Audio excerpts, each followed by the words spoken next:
Сайн байцгаана үзэгчдээ, саяын телевизийн оргил цаг мэдээллийн хөтөлбөр та бүхэндээ хүрэхэд бэлэн боллоо. Бид олон нийтийн ашиг сонирхлыг эрхэмлэн олон ургалж үзлээ энэ дэр байж тэнцвэртэй мэдээллийг хүргэж байх болно.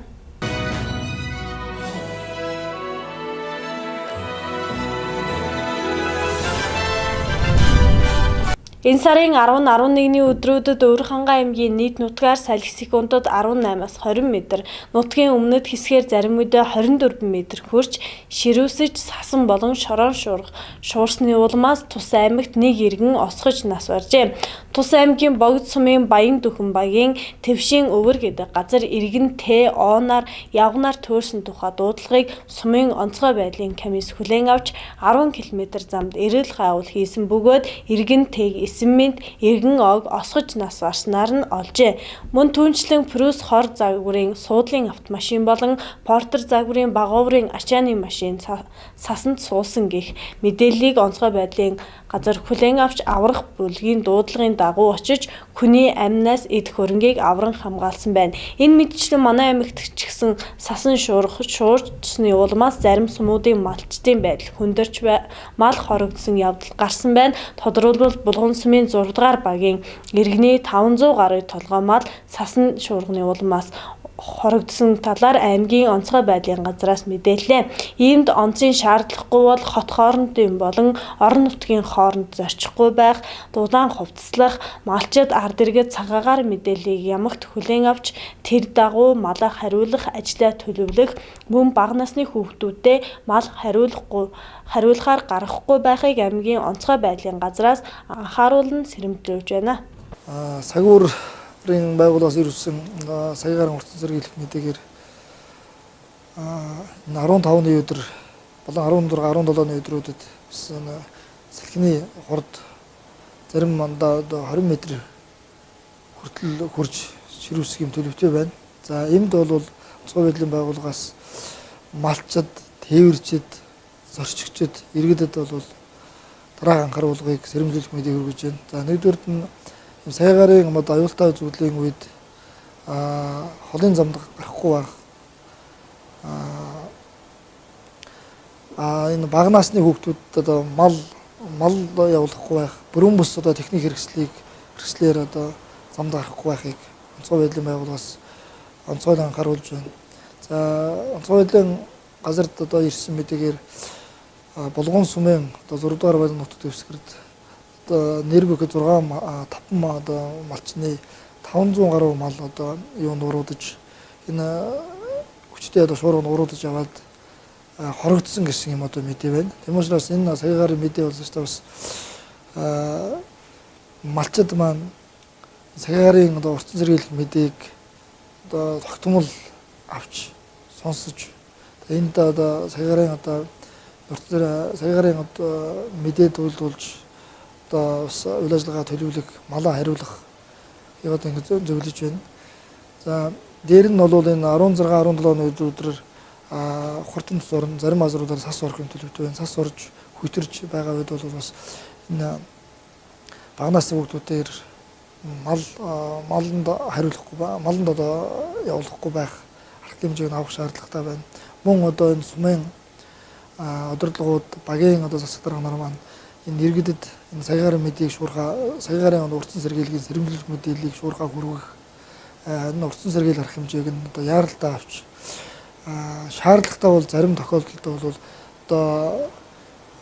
зам тэмрийн хөдөлгөөнийг хэсэгчлэн байдлаар хаах арга хэмжээг авч ажиллахыг сумын удирдлагуудад бол онцгой байдлын байгууллагаас анхааруулж байна.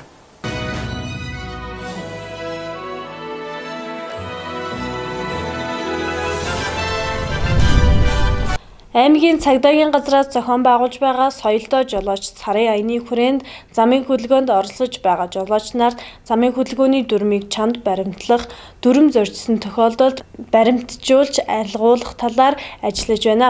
Үүнд ихэнх тохиолдолд жолооч нар зогсоолгүй газар машинаа байрлуулах, зогсоолоос машинаа гаргахдаа замын эсрэг урсгалд орж бусад жолооч нарт саад учруулах, төвжирэл үүсгэх гэх мэт зөрчлүүдийг ихээр бүртгэгдэж байгаа юм байна. Тиймээс жолооч нар замын хөдөлгөөний дүрмээ баримтлан хөдөлгөөнд соёлтой оролцох шаардлагатай байгааг аймгийн цагдаагийн газраас анхаарууллаа. Соёлдоо жолооч аймгийн дэд хөтөлбөрийн хүрээнд саяхан телевизд хамтарсан сэтгэл засаг алгаснаар нэвтрүүлэг хийж байгаа. Үүнд бол энэ замын хөдөлгөөний дүрм зорьсон жолооч нарыг газар баримтжуулах, яагаад дүрм зорьсон талаар асуулт тодруулах, мэдэхгүй чадахгүй байгаа. За завжлаа зэрэг хэмжээ явуулж байгаа. Ийм учраас энэ жолооч нар маань замын хөдөлгөөний дүрмээ биелүүлэх, замын хөдөлгөөний соёлдоо оролцох шаардлагатай байна. Жишээлбэл одоо энэ дээр бид нар энэ Сагдагийн газрын нийт албан хасч болон иргэдээс ингээд бичлэг хийж байгаа. Шууд гудам зам дээр бичлэгээ төрөм зорчиж байгаа жолооч нар талаар бичлэг хийгээд энийг суулгах хэмжээ явуулж байгаа. Одоо энэ бичлэг харагдаж байна уу? Энэ бичлэг нь бол энэ тээврийн гэрчлэл шууд энэ урсгал зөрөө явуулж байгаа. Ингээд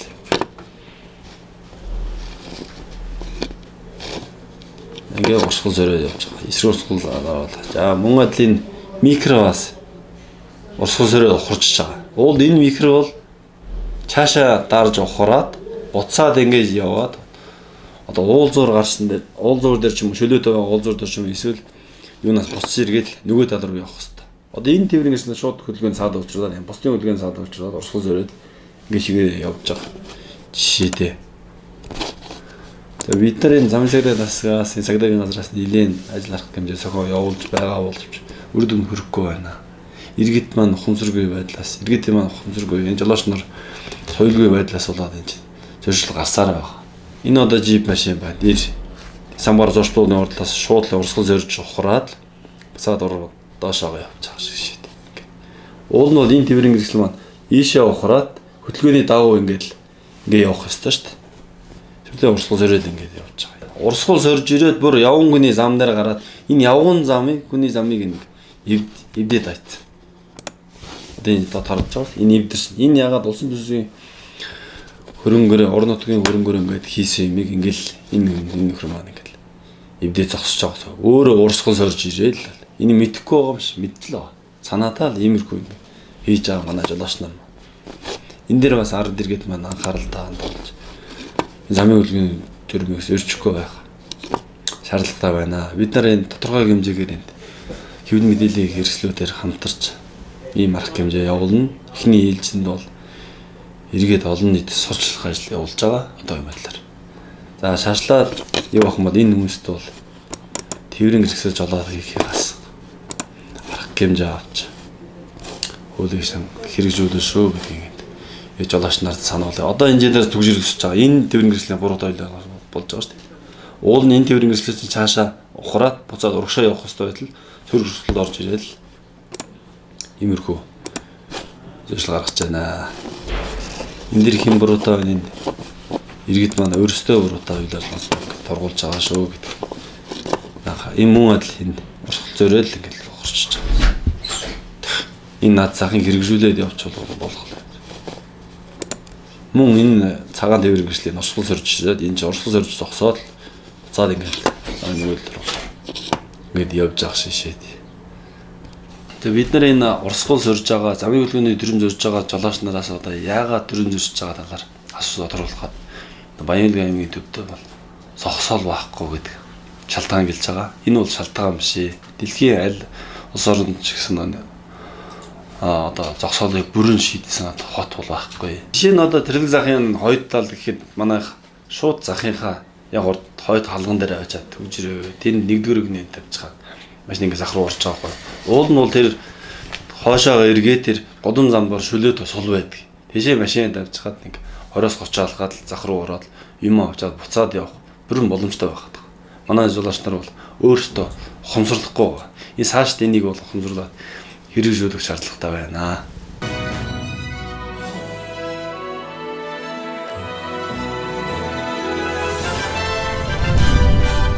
2019 оны 5 дугаар сарын 5-наас 16-ны өдрүүдэд цагаагаарын үржилсэн мэдээг аймгийн цаг бүр орчны шинжилгээний газраас танилцууллаа. Үүнд манай аймгийн нутгаар солигдмол уйлтай нутгийн баруун өмнөд хэсгээр бага зэргийн хур тундас орно. Салхи баруун өмнөөс 4-өөс 9 м/сек өдөртөө нутгийн ихэнх хэсгээр 16-аас 18 м хүрч ширүүсэн уул даваануудаар сасан шуурна. Шөнөдөө 4-өөс 9 градус хүйтэн өдөртөө 2-оос 7 градус дулаан байх төлөвтэй байна. Харин Өлгий хот орчмоор үйлэрхэг салхи баруун өмнөөс 5-аас 10 м/сек өдөртөө 18-аас 20 м хүрч ширүүсэх төлөвтэй байна. Шөнөдөө 2-оос 4 градус хүйтэн өдөртөө 6-аас 8 градус хүйтэн байх төлөвтэй байна. Өнгөрсөн 7 хоногт ерөнхийдөө цагаар нийт нутгаар тогтворгүй байсан. За 13-нд нутгийн төв болон баруун өмнөд хэсгээр 1-3 мм хэмжээтэй урд унтас орсон. За 14-нд нутгийн ихэнх хэсгээр 0.3-аас 3 мм хэмжээтэй урд унтас орсон байгаа. Харин 14-15-ны өдрүүдэд нутгийн өмнөд хэсгээр 0.7-аас 4 мм хэмжээтэй урд унтас орсон юм мэдээтэй байна. За салхи ихэнх өдрүүдэд ерөнхийдөө ихэнх нутгаар 14-өөс 18 м/сек ялангуяа цаг агаарын өрчлөсөн мэдээгээр бол 16-наас 17-нд шилжих шөнөдөө нутгийн зарим хэсгээр хурц орон за уулаараа бол сасарах төлөвтэй байна. За салхины хурд 20-21-ний өдрүүдэд зарим газараар 14-өөс 16 м/сек хүрч ширүүсэх төлөвтэй байна. За агаарын температур ерөнхийдөө 18 хүртэл ерөнхийдөө сэрүүхэн нийт нутгаар 3-аас 8 градус хүйтэн за өдөртөө 0-аас 5 градус дулаан байх төлөвтэй байна. Агаарын температур 19-өөс дулаах төлөвтэй байна. Анхаарлаа хандуулсан үзэгч та бүхэндээ баярлалаа. Өнөөдрийн мэдээллийн хөтөлбөр маань энд хүрээд өндөрлөж байна.